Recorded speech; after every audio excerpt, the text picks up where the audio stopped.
All right, beautiful people. So, let's get started. Picking up from Wisdom of Solomon, chapter 11.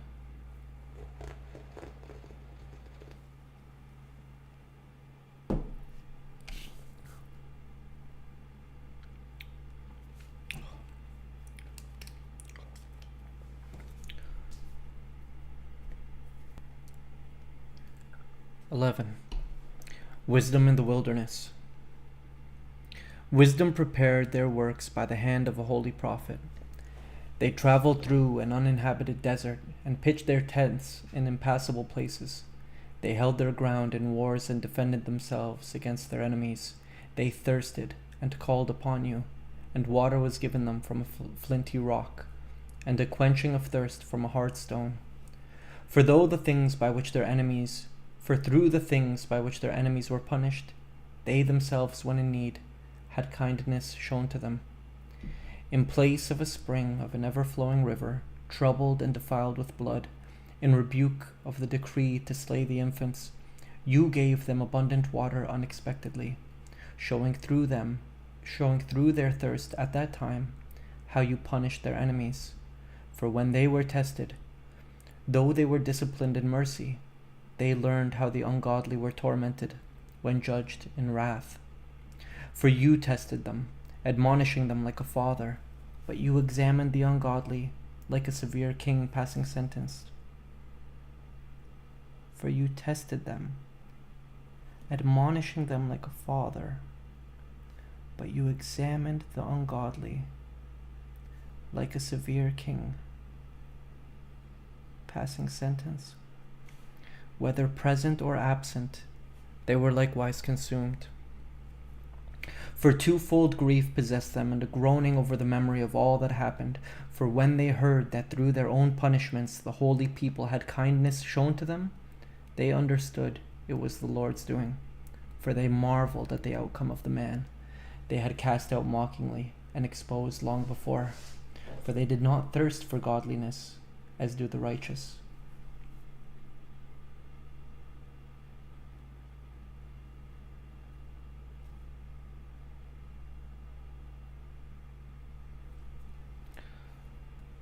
In return for the wrongdoing of their senseless reasoning, in which they were led astray, and worshipped irrational serpents and worthless animals, you sent upon them a multitude of animals in vengeance, so they might learn that one is punished by the things by which he sins. For your all-powerful hand, which created the world out of the unformed matter, did not lack the resource to send upon them a multitude of bears or bold lions, or newly created unknown beasts full of anger, either snorting a breath of fire, or scattering like chaff a thick cloud of smoke, or flashing terrible sparks from their eyes. Not only could their damage utterly destroy men, but their mere outward appearance could terrify and kill them. Even without these, men could fall in a single breath when they are pursued by justice, and scattered like chaff by the breath of your power. But you have ordered all things by measure, number, and weight. The God who loved mankind. For great power is always present with you, and who can oppose the might of your arm?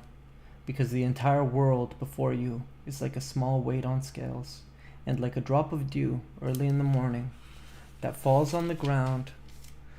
But you are merciful to all, for you can do all things, and you overlook the sins of men to bring them to repentance. For you love all the things that exist, and you detest nothing of the things you made. For you would not even make anything you hated.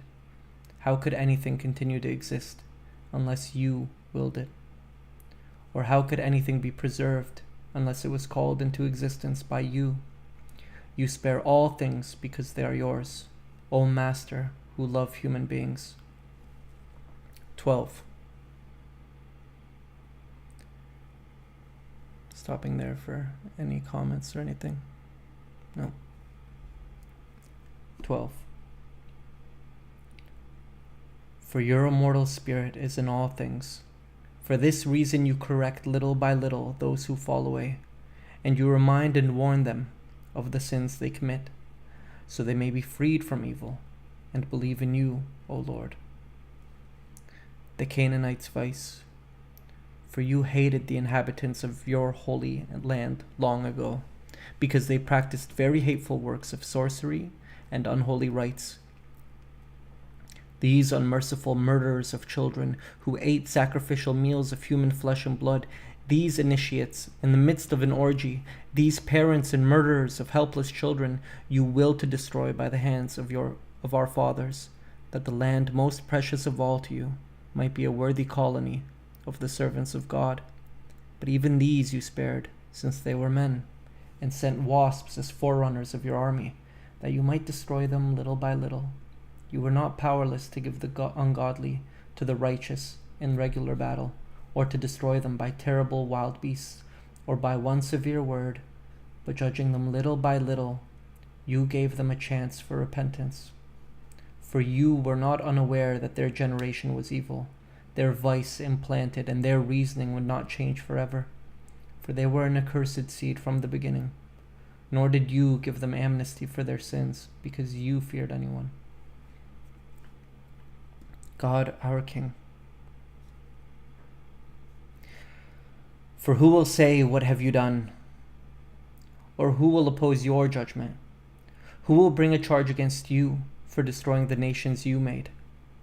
Or who will stand before you to plead as an advocate for unrighteous men? For neither is there any God except you, whose care is for all things, so you may show that you do not judge unjustly, nor can any king or tyrant meet you face to face. Concerning those you punish, you are righteous and order all things uprightly, and you consider it alien to your power to pass sentence on him who should not be punished. For your strength is the origin of righteousness, and it causes you, who are the Lord of all, to spare all. For to him who disbelieves the perfection of your power, you show forth your strength and rebuke the insolence among those who know it. But you, who gain the mastery by your strength, judge with gentleness. For you govern us with great forbearance, and power is present with you to use when you will it. God chastens his children.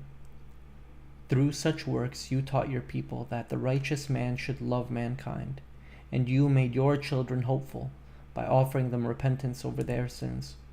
For if you punish the enemies of your children, and those liable to death with so much attention and deliberation, and granted them time and opportunity to depart from their evil, with how much strictness did you judge your children, to whose fathers you gave oaths and covenants of good promises? So then you chastened us, but our enemies with 10,000 whips, that we may care about your goodness when we judge, but expect your mercy when we are judged.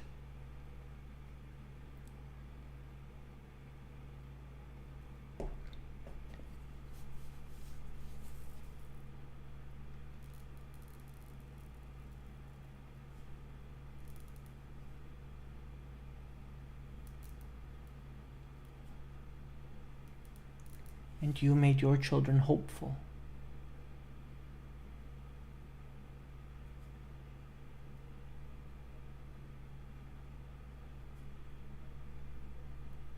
Hopeful. The Egyptians were judged. Therefore those who lived unjustly in their foolishness of life, you tormented by means of their abominations. For they went far astray on the paths of error, taking up gods which were despised even among their enemies, being deceived after the manner of foolish children. Therefore, to those thoughtless children, you sent your judgment to mock them. But those who are not warned by this light gesture of censure will be put to the test by the deserved judgment of God. For when they suffered, they were indignant at those they imagined to be gods, realizing they were being punished because of them.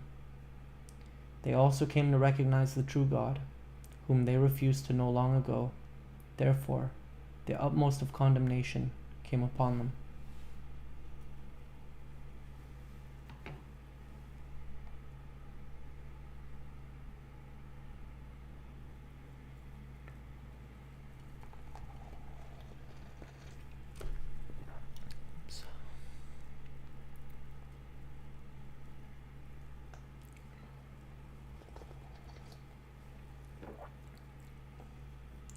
13.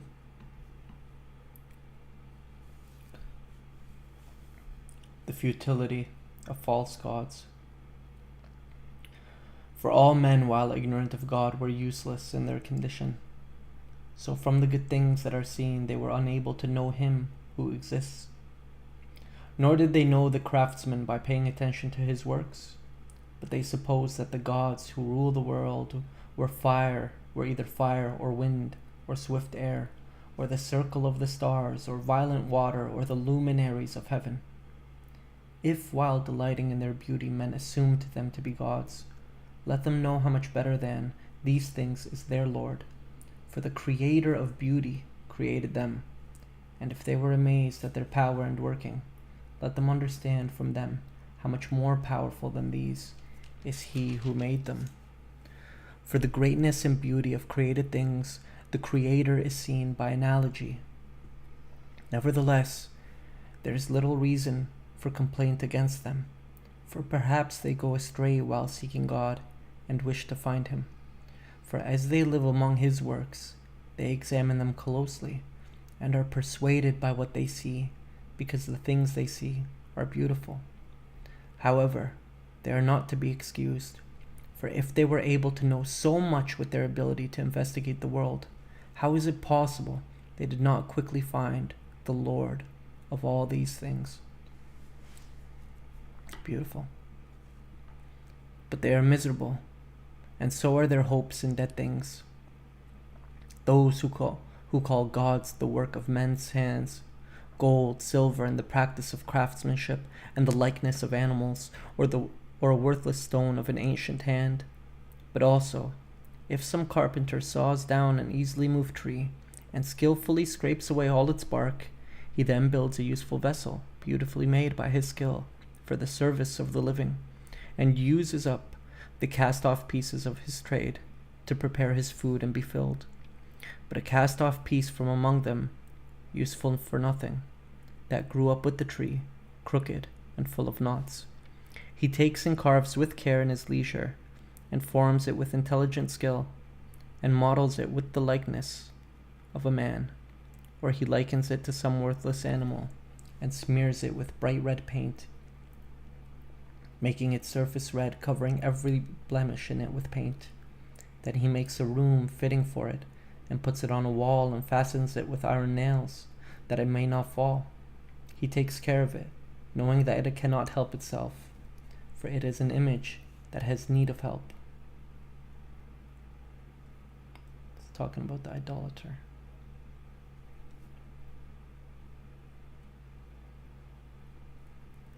For it is an image that is of need of help, that has need of help. When he prays about his possessions, his marriage, and his children, he is not ashamed to speak to a lifeless thing, and he appeals to a weak thing concerning his health. Concerning life, he prays to something dead. Concerning aid, he supplicates something ignorant. And concerning a journey, something that cannot take a step. Concerning means of livelihood, profit, and success with his hands, he requests bodily strength from something powerless with its hands. 14. The use of wood. Again, someone getting ready for a voyage, and about to sail through wild waves, cries out loud to a piece of wood, more fragile than the ship that carries him. For it was desire for gain that contrived that boat, and wisdom was the craftsman who built it.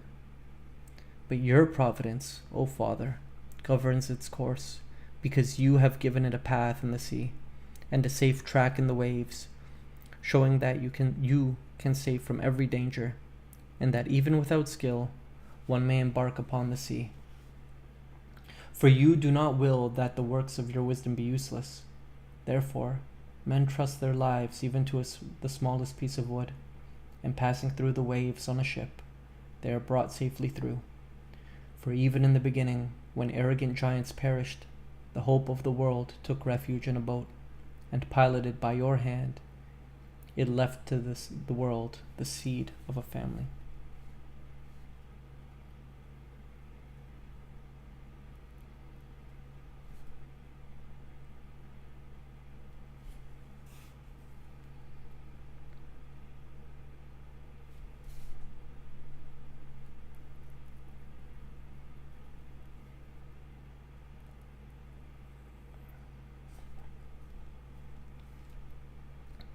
for the wood was blessed, through which righteousness came. But what was made by human hands itself is accursed, and so is he who made it, he, because he made it.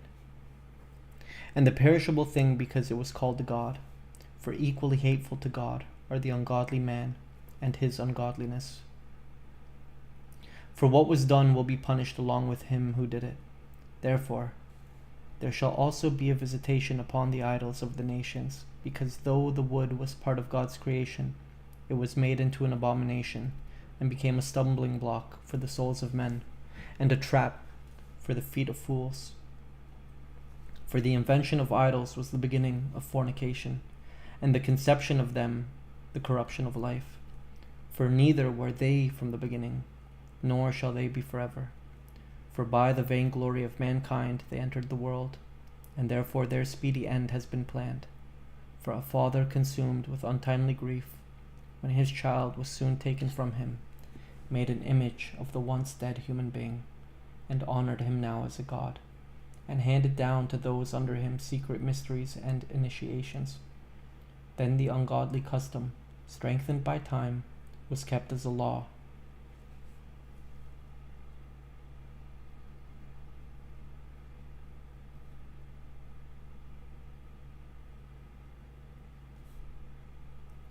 And at the command of tyrants carved images were worshipped, when men could not honor a tyrant before his face, because he lived far away. They imagined his face from a distance and made a visible image of the honored king, that by their zeal they might flatter the one absent as though present. Then the ambition of the craftsmen encouraged even those who did not know the king to increase their worship, for wishing perhaps to please the one who ruled over him, he skillfully forced the likeness into a more beautiful form, and the multitude, attracted by the popularity of his work, now considered him as an object of worship, whom a short time before they honored as a man. Wow. But this became a trap for their life, because men in bondage, either to calamity or to kingly power, conferred on stones and wood a name not shared with another. Idolatry brings evil. Furthermore, it was not enough for them to be deceived about the knowledge of God, but they live in a great conflict of ignorance, and they call such evils peace.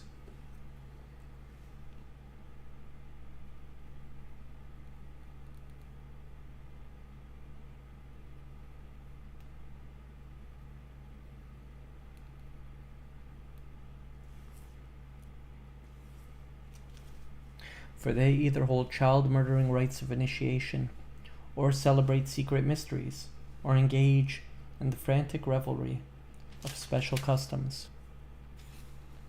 Moreover, they keep neither life nor marriages pure, but one either kills another in ambush, or one causes another grief when he corrupts his marriage. Everything is mixed together: blood and murder, theft and treachery, depravity, unfaithfulness, tumult, perjury, confusion over what is good, ingratitude, corruption of family, breakup of marriages, disorder, adultery, and debauchery. For the worship of idols, not to be named, is the beginning, cause, and end of every evil.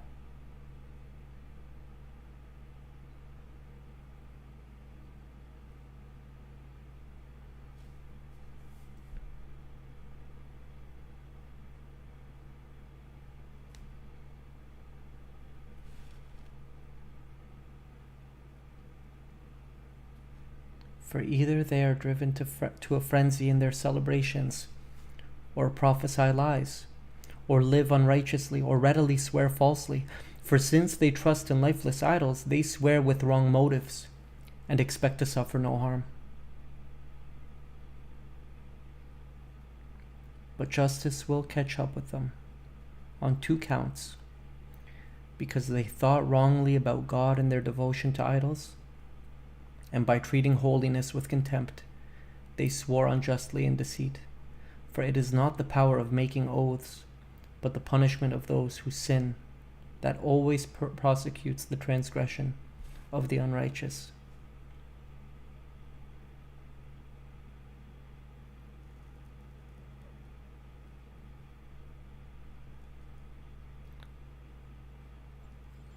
Because they thought wrongly about God and their devotion to idols, and by treating holiness with contempt. 15. Our merciful God. But you, our God, are kind, true, patient, and govern all things in mercy. For even if we sin, we belong to you, and know your might.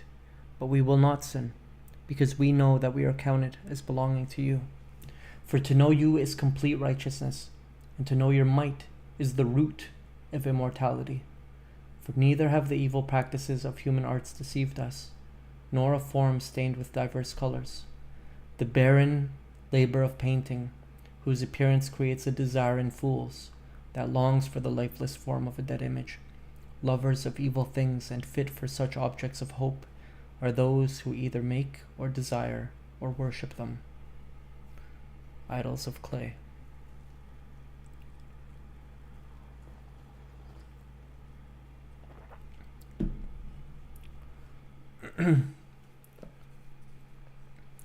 For even when a potter compresses soft earth, he laboriously forms each vessel for our service.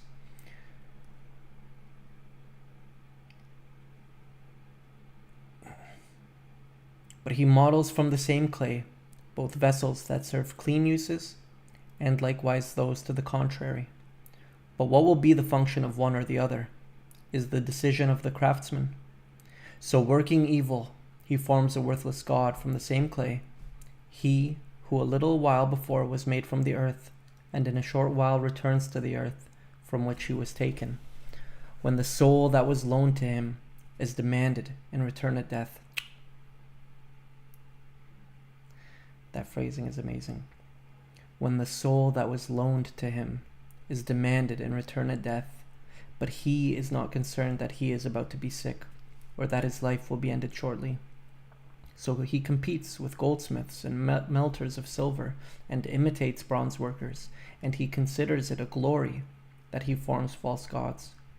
His heart is ashes, and his hope as cheap as dirt, and his life is more dishonored than clay, because he disregards the one who formed him, and who inspired him with an operative soul, and breathed into him a life-giving spirit. But he considered our life to be a plaything, and life a festival held for profit. For he says, one must make a living however one can, even by evil means. For this man, more than all others, knows that he sins when he fabricates from earthly matter easily broken vessels and carved images. The Egyptian enemies. Yet more foolish and infantile are the enemies who opposed your people, because they thought that all the idols of the nations were gods, though these have neither the use of their eyes for vision, nor noses for inhaling air, nor ears to hear with, nor fingers on their hand for touching, and their feet are useless for walking, for a man made them, and he whose spirit is borrowed formed them. And he whose spirit is borrowed. That hurts. But it's true. For no man can form a god like himself. A man who works a dead thing with lawless hands is mortal, for he is better than his objects of worship, because he is alive, but they never are. The enemies of your people worship the most hateful enemies and animals, for they are worse than all others in stupidity. Not even as animals are they so beautiful in appearance that one would desire them, but they escaped both the praise of God and his blessing. 16.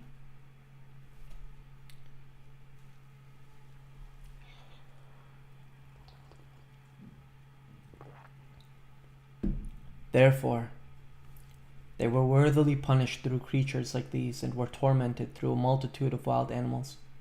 Instead of such punishment, you showed kindness to your people, and prepared quails as food with a delicious taste to satisfy their hunger. that those men, when they desired food, might turn away their necessary hunger because of the ugly look of the creature sent upon them, while your people, being in need for a brief period, might partake of food with a delicious taste. For it was necessary for those enemies that unavoidable need come upon them and tyrannize them, while to your people it was only shown how their enemies were being tormented. For even when the terrible rage of wild animals came upon your people, and they were being destroyed by the bites of twisting serpents, your wrath did not continue to the end. They were troubled for a short while as a warning, and received the pledge of salvation in remembrance of your law's command. For the one who turned to it was saved, not by what he saw, but by you, the Savior of all. So in this you persuaded our enemies that you are the one who saves from every evil.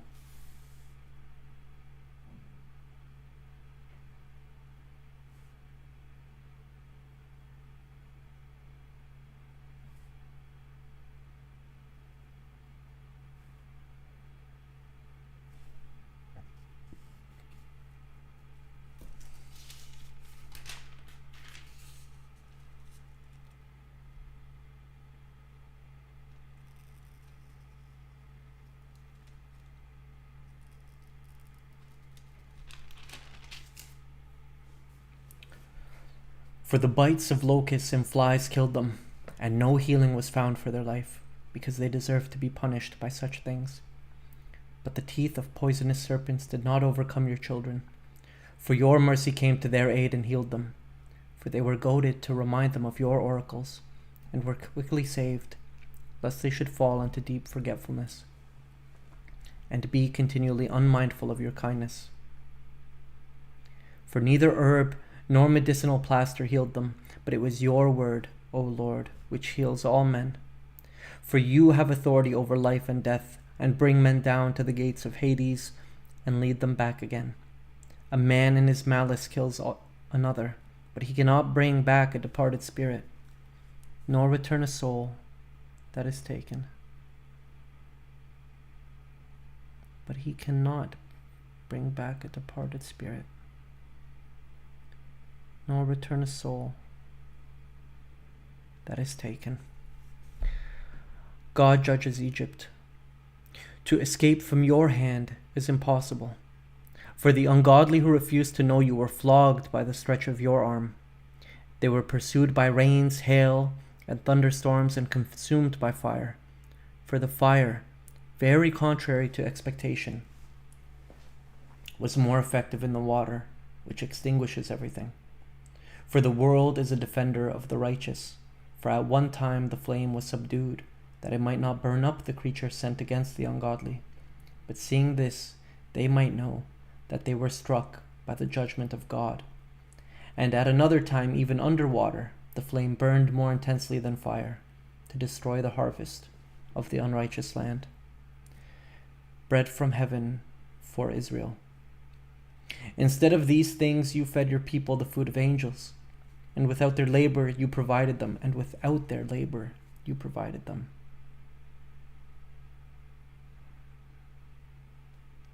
With ready-made bread from heaven, fitting for every pleasure and suitable to every taste. For your provision manifested sweetness toward your people, and the bread served the need of those who took it, and changed to what one wished.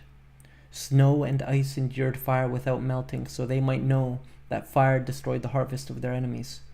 The fire that burned in the hail and flashed like lightning in the rain, again that fire, which forgets its own natural power, that the righteous might be fed. That fire, which forgets its own natural power, that the righteous might be fed. For the creation serves you who made it, of course.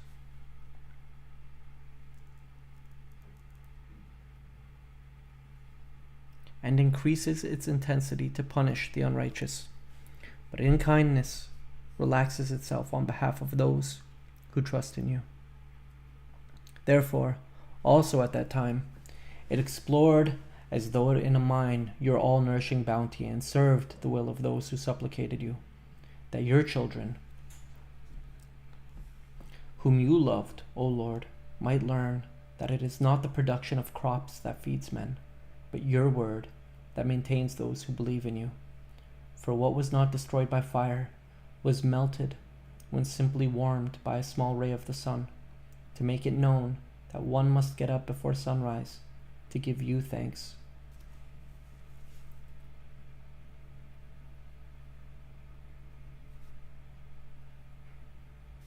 And to intercede before you at the dawning of the light.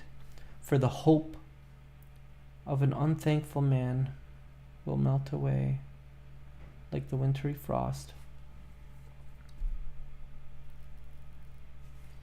and flow away like useless water. The sins of Egypt, 17.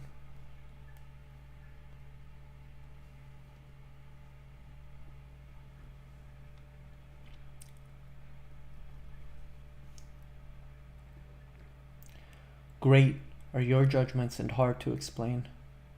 Therefore, ignorant souls have gone astray.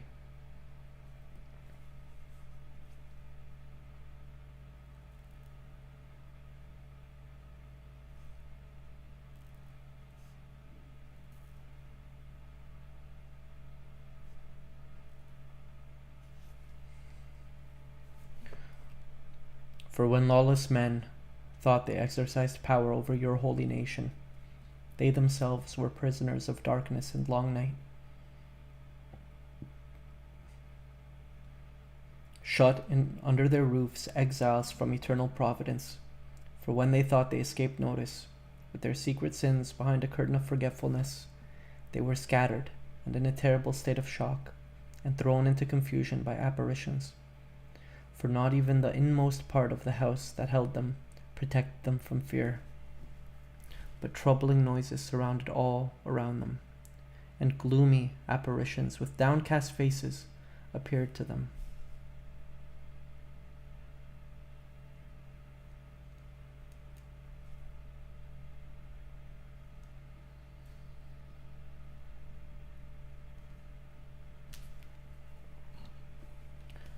No force of fire had the strength to give them light, nor did the very bright lights of the stars tarry to illuminate that hateful night. Now, a self-acting fire full of fear alone shone through to them, but they were greatly terrified when that apparition was not perceived, so they considered the things they were seeing to be worse. The delusions of the magic were ineffective, and so was the arrogant certainty of their pretense to have insight. For those who promised to drive away the fears and troubles of a sick soul were themselves sick with an absurd timidity. For even if nothing dreadful frightened them, yet scared by the passing of beasts and hissing of serpents, they perished, full of fear, even refusing to look at the air which could not be avoided. For evil is a cowardly thing, and condemned by its own witness and tormented by conscience, it always welcomes things full of trouble. For fear is nothing but the betrayal of the assistance that comes from reasoning, and the expectation from within considers itself to be weaker than ignorance of the cause which supplies the torment. And the expectation from within considers itself to be weaker than ignorance of the cause which supplies the torment. But they slept the same sleep throughout the night, which was actually powerless, and which assaulted them from the inmost parts of a powerless Hades. They were driven by the monsters of apparitions, and they were paralyzed by the betrayal of their soul. For sudden and unexpected fear was poured out on them. So then whoever was there fell down, and thus was kept up in a prison not made of iron. For whether someone was a farmer or a shepherd or a worker who labored in the wilderness, he was overtaken by force and endured inescapable punishment, for all were bound with one chain of darkness. Whether there came a whistling wind, or the musical sound of birds in wide-spreading branches, or the motion of violently rushing water, or the hard crash of rocks thrown down, or the unseen running of leaping animals, or the roar of fierce wild animals, or an echo reflected from the hollow of mountains, it paralyzed them with terror. For the whole world was illuminated with bright light, and embraced unhindered works, while over those men alone heavy might was spread, an image of darkness that was about to receive them, but they were heavier than darkness to themselves. 18. Light shines on Israel.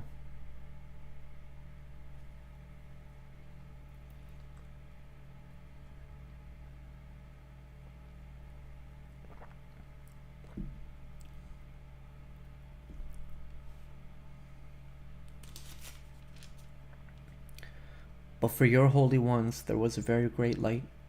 Their enemies heard their voice but did not see their form, and they considered them blessed because they had also not suffered.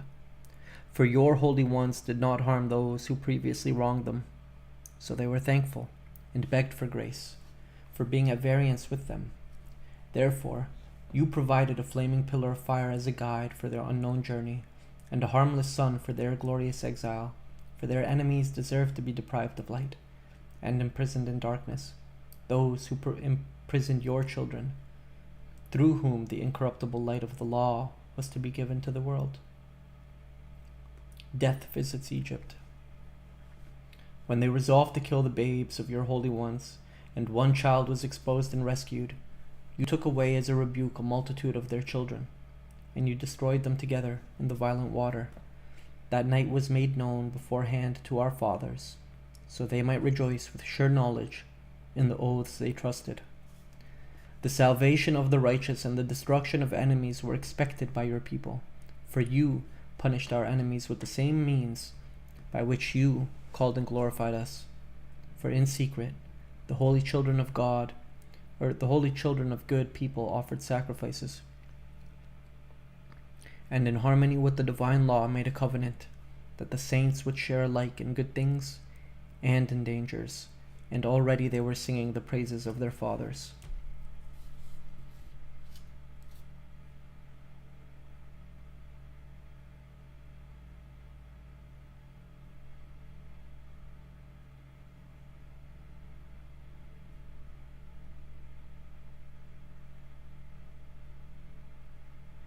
But the discordant cry of their enemies resounded, and their pitiful outcry and mourning for their children spread abroad.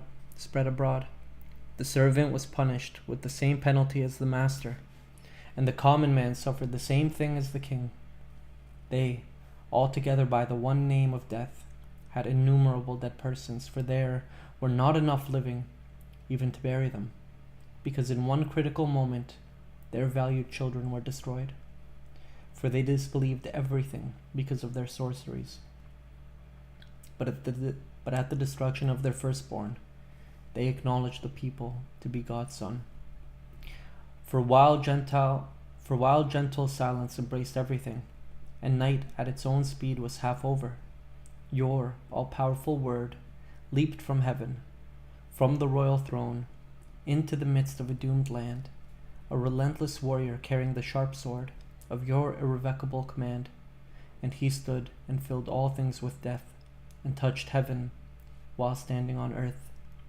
Then immediately apparitions and terrifying dreams troubled them, and unexpected fears set upon them, and they threw themselves to the ground half dead, one apparition here and another there, to make known to them the reason they were dying, for the dreams which disturbed them revealed this beforehand, so they might not die without understanding why it was they suffered. Aaron prays for Israel. The experience of death also touched the righteous, and a plague came upon the multitude in the desert. But the wrath did not last long, for a blameless man hastened and acted as their champion. He carried the instrument of his ministry, prayer and the atonement of incense, and withstood the anger and put an end to the calamity. Showing that he was your servant, He conquered the wrath not by the strength of body, and not by the power of weapons, but by a word he subdued the punisher, because he remembered the oaths and covenants of the fathers. For when the dead had already fallen on one another in heaps, he stood in the midst and drove back the wrath, and cut off its path to the living. For the whole world was on his long robe, and the glories of the fathers were carved work, arranged in 4 rows of stones, and your majesty was on the diadem on his head. To these the destroyer yielded, and these he feared, for the trial of his wrath alone was enough. 19. The foolishness of Egypt.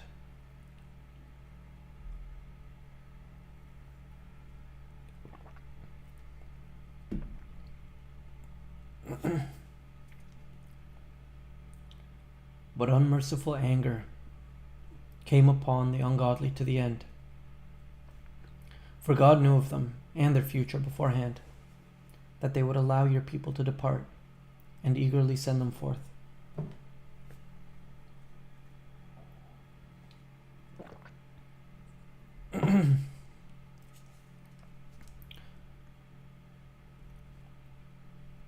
But then change their minds and pursue them. For while they were yet mourning and lamenting at the graves of their dead, they made another foolish decision and pursued as fugitives those whom they had begged and had sent away.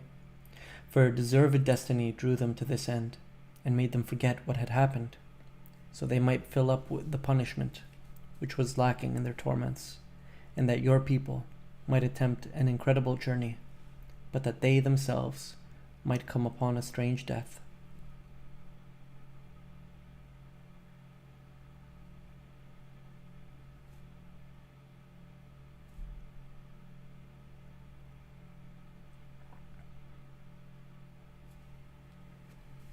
Creation serves its God.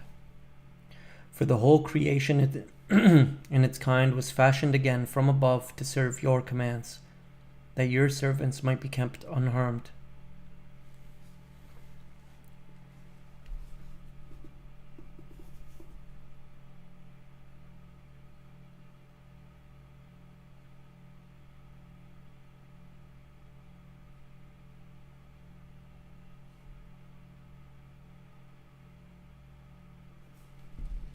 The cloud was seen overshadowing the camp, and the emerging of dry land out of the water previously present, an unhindered way out of the Red Sea, and a grassy plain out of the violence of rough water, through which those sheltered by your hand passed with the whole nation after observing marvelous wonders.